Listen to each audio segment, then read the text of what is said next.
കൂട്ടുകാരെ, ദാ കപ്പപ്പൊടി ആണിത്. കപ്പപ്പുട്ടുപൊടിയാണ്. കപ്പേനെ ചുരണ്ടി എടുത്തിട്ട് ഗ്രേറ്റ് ചെയ്തെടുത്തിട്ട് അതിൻ്റെ വെള്ളം പിഴിഞ്ഞ് കളയണം. എന്നിട്ട് നമ്മൾ ആവശ്യത്തിന് പുട്ടുപൊടി ചേർത്ത് സെറ്റാക്കി എടുക്കുന്നതാണ്. ഓക്കെ, അപ്പോൾ ഈ കപ്പയിൽ ഓൾറെഡി വെള്ളത്തിൻ്റെ അംശം ഉണ്ടാവുമല്ലോ.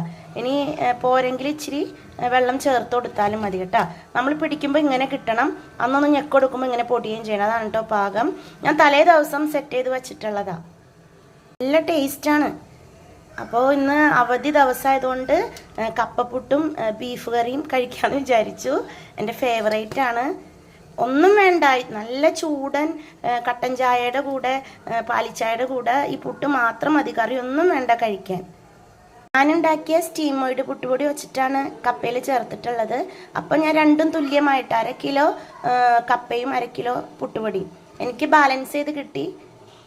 ചുട്ടെടുക്കാം. ദാ ഇഡലി പാത്രത്തിലാണ്. കുറേ പുട്ടുകൾ അറ്റ് എ ടൈം നമ്മൾ ഉണ്ടാക്കാൻ പോവാണ് കേട്ടോ. കണ്ടോ കൂട്ടുകാരെ, കണ്ടോ? ഈ ചിരട്ടയും വെച്ചിട്ടാണ് കേട്ടോ പുട്ടുണ്ടാക്കിയിട്ടുള്ളത്, മണ്ണപ്പം ചുടുന്ന പോലെ. നിങ്ങൾക്ക് ഇഷ്ടമുള്ള അളവിലുള്ള പാത്രം എടുക്കാം. കറി സൈഡിൽ റെഡി ആയിക്കൊണ്ടിരിക്കുകയാണ്. നല്ല സ്വാദൂറും സൂപ്പർ കോമ്പിനേഷൻ പുട്ടും ബീഫും, കപ്പപ്പുട്ടും ബീഫും.